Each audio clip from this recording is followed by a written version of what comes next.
It is Monday, January 22nd, 2018. 2019.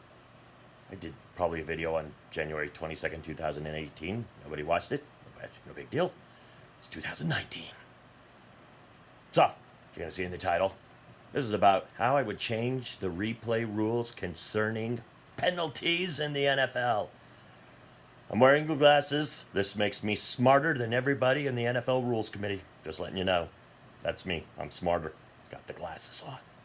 Makes me a genius compared to them.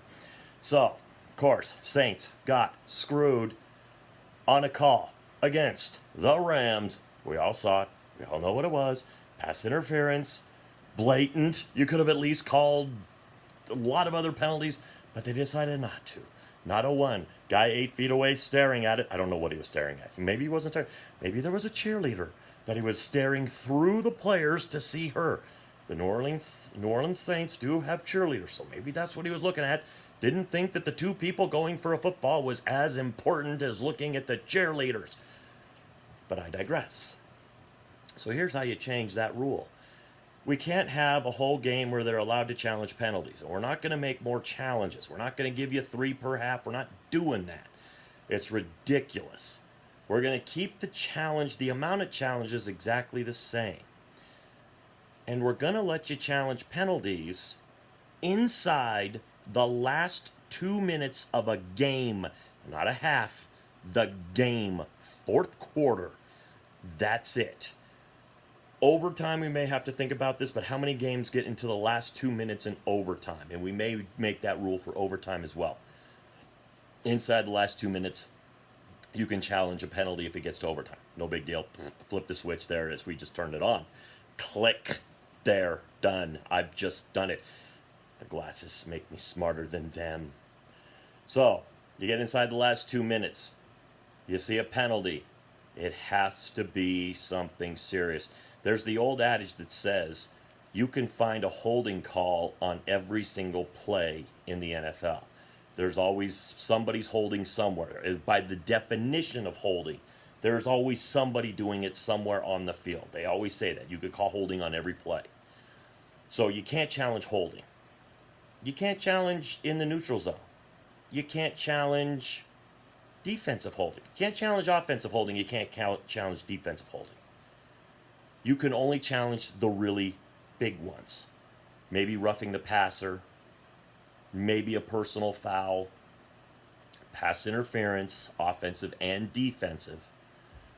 You can challenge plays like that. You can't challenge the little stuff. You just can't. It's got to be something big. Can't challenge false start. You can't, I would even say you can't challenge the clock going to 0.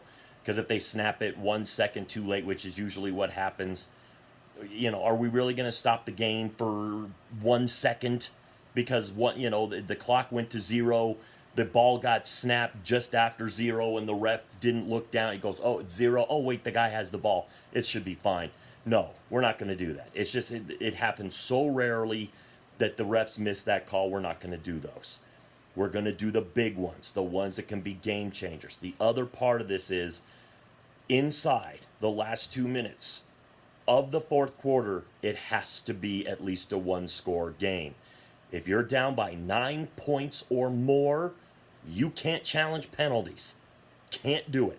You're inside the last 2 minutes. It's tough to get 2 scores in the last 2 minutes. Sorry. Most people do not score twice in 2 minutes, and especially enough to close a gap of 9 points. It's at least a touchdown and a field goal. So no, we're not doing it. It's like we got to draw the line in the sand somewhere. We've got to come up with the rules. This is at least better than what the NFL currently has. Because if you allow penalties to be challenged anywhere and everywhere, you're going to slow down the game to unreasonable rates. The game is getting to the point where it gets stopped way too many times because of commercials. So can you imagine it's like, well, we're going to stop the challenge. And what happens on a challenge, kids? Goes to commercial. Great. While they're watching football over and over again, the same play over watching it from all different angles. We got to see another Coke commercial or Audi or a jeweler commercial or something, or one of our local taco stand commercials or something. I don't care about another commercial. I don't need another reason for the NFL to throw in 3 more commercials. Just don't. So it's got to be something serious. It's got to be a personal foul type play. It's got to be a roughing the passer type play. It's got to be a defensive pass interference or offensive pass interference, but no holding, defensive or offensive. No offsides. No false starts. No delay of game. 12 men on the field. Yes, you can challenge that because an extra player is egregious. That's a big one. They have an extra player and you didn't count to 12. I couldn't. I could count to 11. And I saw there was an extra person. I didn't know it came after 11, so I just let it go. Yeah, you can challenge that, but only inside the last 2 minutes on a 1-score game in the 4th quarter. That's it. We got to get rid of this. I get it. That call could have been reversed. The NFL even admitted it was an egregious call. It was a bad call. They admitted it.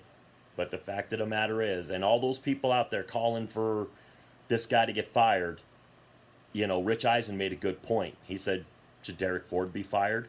He made a terrible play at the end of the game that cost his team the win when he was lined up off sides for the Kansas City Chiefs. Should he get fired? We all make mistakes. And sometimes they're big mistakes. I'm guessing pretty much everybody is always, everybody has made a big mistake. This guy had a big mistake. And hey, if the biggest mistake he's ever made in his life is that one team playing a kid's game misses the Super Bowl, he didn't murder anybody. It's just, he may have killed some dreams that day, but I'm not going to fire the guy for it. Unless he makes bad calls a lot. If you do it a lot, then yes, you get fired. If this is like his first one and it was just a bad day, and like I said, he saw that girl out in this, it's like, she's kind of cute. It's like, wait, something happened. There was a play. It's like incomplete. That's all it was. Yeah, it was incomplete. I'm confident it was incomplete. You sure? Sure about that? He goes, yeah, pretty sure. Oh, and then he sees the film and it's like, I might get yelled at by my boss. And that's about all that should really happen.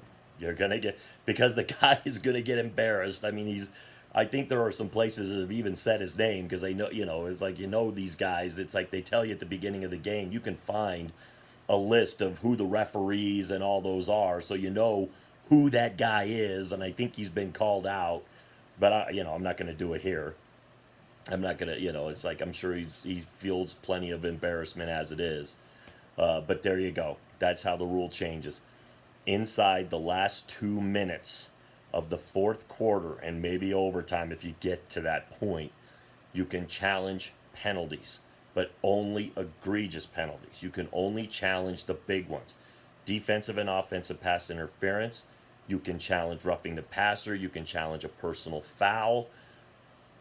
You can challenge how many men are on the field, but you cannot challenge the ticky-tack stuff. You just can't. Stuff like that starts to make the games take too long. Even if you have the same amount of challenges, there's a lot of time these guys don't use all their challenges in the game.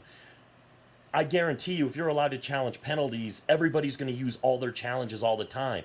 And that means we're going to get a lot more commercial breaks. People, seriously, the NFL has enough money.